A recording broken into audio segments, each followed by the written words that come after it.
जंतर मंतर गुलजार है। जी हाँ, वही जंतर मंतर जहाँ अन्ना हजारे ने व्यवस्था परिवर्तन के नारे लगाए थे और केजरीवाल ने राजनीति के साथ जाना कबूल किया था। जी हाँ, वही जंतर मंतर और वही रामलीला मैदान जहाँ से योग गुरु बाबा रामदेव सलवार पहनकर ले लंबी हो गए थे। आज वही जंतर मंतर फिर से सज गया है। जनवरी में भी पहलवानों का मजमा सजा था और एक बार फिर पहलवान अखाड़ा छोड़कर जंतर मंतर पर दांव पेच आजमा रहे हैं।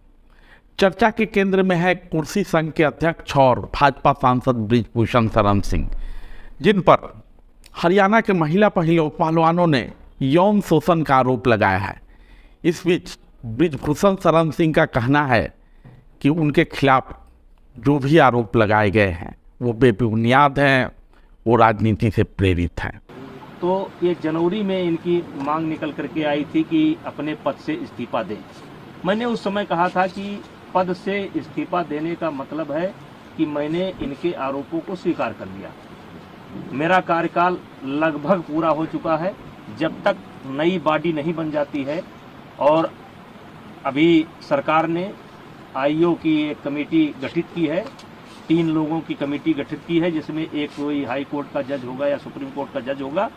उनकी देखरेख में 45 दिनों के अंदर चुनाव संपन्न होना है। चुनाव संपन्न होते ही मेरा कार्यकाल स्वतः समाप्त हो जाएगा। इस्तीफा कोई इतनी बड़ी चीज़ नहीं है, लेकिन अपराधी बनकर नहीं, अपराधी बनकर के नहीं, मैं अपराधी नहीं हूँ। हालांकि मामला सुप्रीम कोर्ट पहुंच गया है। 21 अप्रैल को एक नाबालिग महिला रेसलर ने दिल्ली पुलिस के पास यौन शोषण की शिकायत की थी, लेकिन मामले में एफआईआर दर्ज नहीं हुई। इसके बाद पहलवान धरने पे बैठ गए। 25 अप्रैल को सुप्रीम कोर्ट में मामले की सुनवाई होती है और महिला पहलवानों की अपील सुनकर सुप्रीम कोर्ट ने इसे गंभीर मामला बताया और दिल्ली पुलिस को ये निर्देश दिया कि मामले में एफआईआर दर्ज हो। जैसा कि हर आरोपी कहता है कि उसके खिलाफ जो मामले हैं वो राजनीति से प्रेरित हैं। बृजभूषण शरण सिंह सांसद हैं, तो आपको उनका ये बयान घिसा पिटा लग सकता है और हर आरोप लगाने वाला अपने आरोप को पुख्ता बताता है।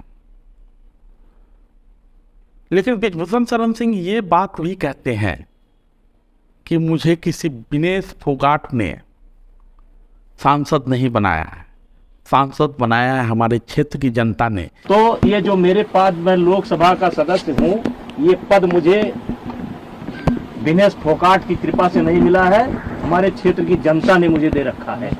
और एक बार नहीं, 6 बार दे रखा है। 6 बार मुझको दिया, मेरी पत्नी को दिया, और उनकी कृपा पर नहीं है। और कुश्ती संघ का अध्यक्ष पद भी उनकी कृपा पर नहीं है। मैं चुनाव लड़ करके जीता हूँ। हालांकि बृजभूषण शरण सिंह कहते हैं कि सुप्रीम कोर्ट और दिल्ली पुलिस जो भी कार्रवाई करेगी उसके लिए तैयार है। अब मामला सुप्रीम कोर्ट के पाले में है, दिल्ली पुलिस के पाले में है। जो भी निर्णय करेगी हम मुझे उसे स्वीकार करें। लेकिन बृजभूषण शरण सिंह और हरियाणा के महिला पहलवानों के बीच लड़ाई इतना सरल नहीं है।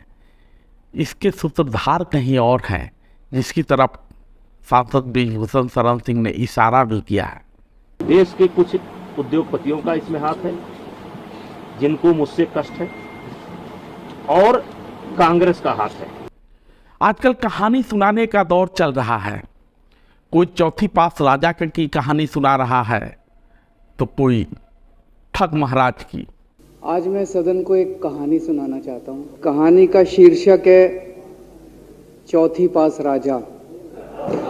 ये एक ऐसे राजा की कहानी है अध्यक्ष महोदया, जो अनपढ़ था, चौथी पास था। कहानी अखबार सुना रहे हैं, वो कहानी एक महाराज और उसके महल की है।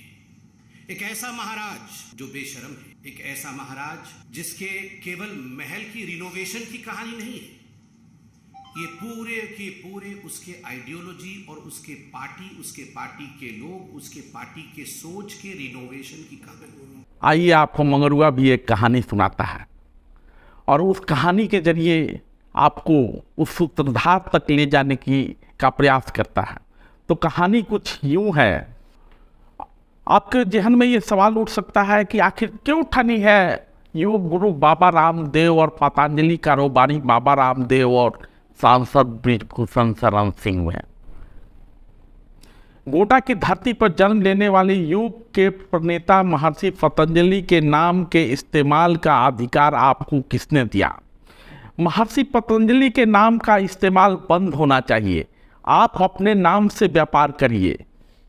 ये सवाल हैं बृजभूषण शरण सिंह के बाबा रामदेव से। ऐसा हम नहीं कह सकते कि उनका हर सामान गलत है।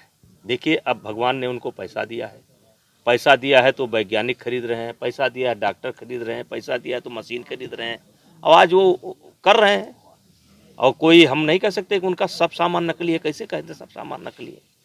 लेकिन मुझे आपत्ति इस पर है, महर्षि पतंजलि के नाम का प्रयोग नहीं होना चाहिए। बृजभूषण शरण सिंह कहते हैं कि अगर आप पतंजलि के नाम का इस्तेमाल बंद नहीं करते हैं तो आपके खिलाफ देशव्यापी आंदोलन किया जाएगा। बस इतना पूछना था कि सलवारी की सुलग गई। अब इतने पर रुकते तो बरनौल से काम चल सकता था। ऊपर से बृजभूषण शरण सिंह नकली घी बनाने का आरोप लगा देते हैं, और ये तो नहला पर दहला था। अब आपके घरे दूध नहीं हुए तो बच्चा कैसे स्वस्थ होगा?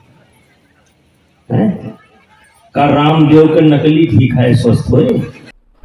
आरोप दर आरोप लगाए जा रहे हैं। बृजभूषण शरण सिंह कहते हैं कि जिन महर्षि के नाम पर बाबा रामदेव अरबों खरबों का व्यापार कर रहे हैं, उनके नाम से मसाले से लेकर अंडरवियर और बनियान बेच रहे हैं, लेकिन इस स्थान के विकास के लिए अर्थात पतंजलि की धरती के विकास के लिए उन्होंने एक पैसा खर्च नहीं किया।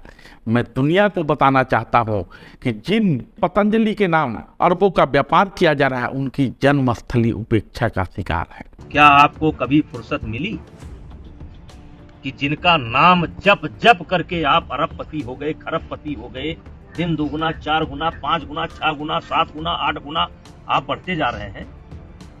क्या आपको कभी मौका मिला कि हाँ?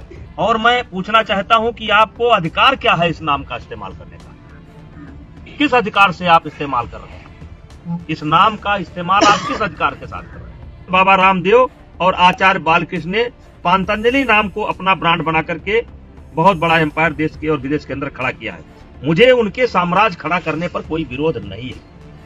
मुझे उनके साम्राज्य खड़ा करने पर कोई विरोध नहीं है, क्योंकि पतंजलि एक ऋषि थे, संत थे और भारत की शान थे और रहेंगे।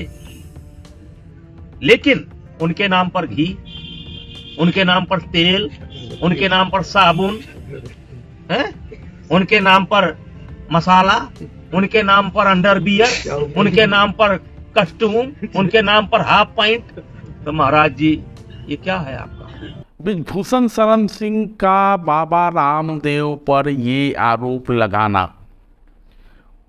और बाबा रामदेव के लोगों द्वारा बृजभूषण शरण सिंह के नाम नोटिस भेजना, यहीं से शुरू होता है। लेकिन अब पहलवान तो पहलवान ठहरे और ऊपर से दबंग।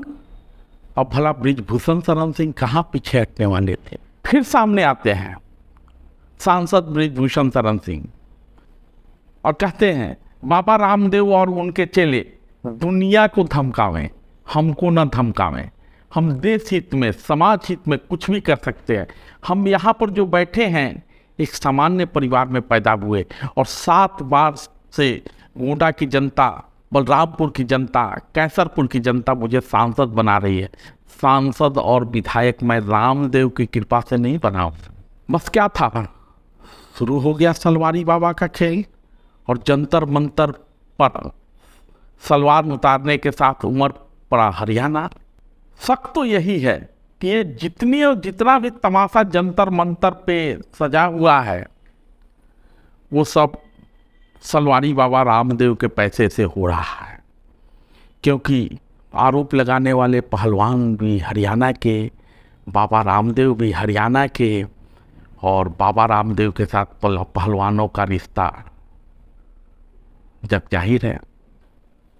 जब आप आम लोगों से बात करते हैं तो यहाँ तक कि ब्रिजभूषण शरण सिंह के विपक्षियों से भी जब आप बात करते हैं तो वो आपको एक बात जरूर कहेगा, ब्रिजभूषण शरण सिंह दबंग है, छिछरा नहीं, छिनरपन के खेल में शामिल नहीं हो सकता।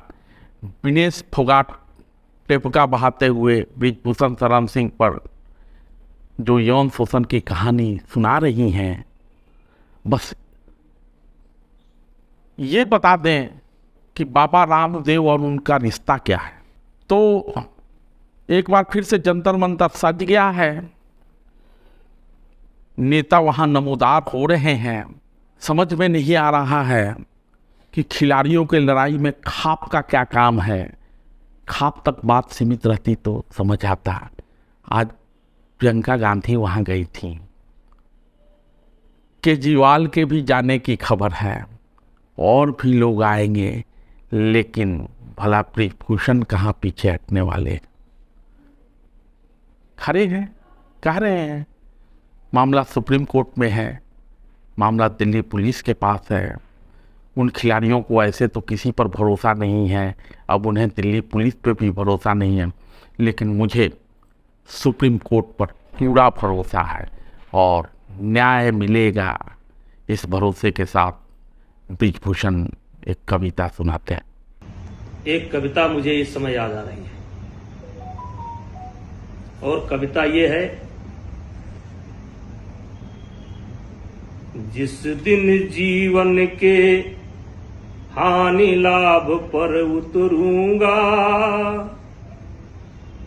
जिस दिन जीवन के हानि लाभ पर उतरूंगा, जिस दिन संघर्षों में जाली लग जाएगी, जिस दिन जीवन की लाचारी मुझ पर तरस दिखाएगी, जिस दिन जीवन की लाचारी मुझ पर तरस दिखाएगी, उस दिन जीवन से मृत्यु कहीं बढ़ जाएगी। धन्यवाद।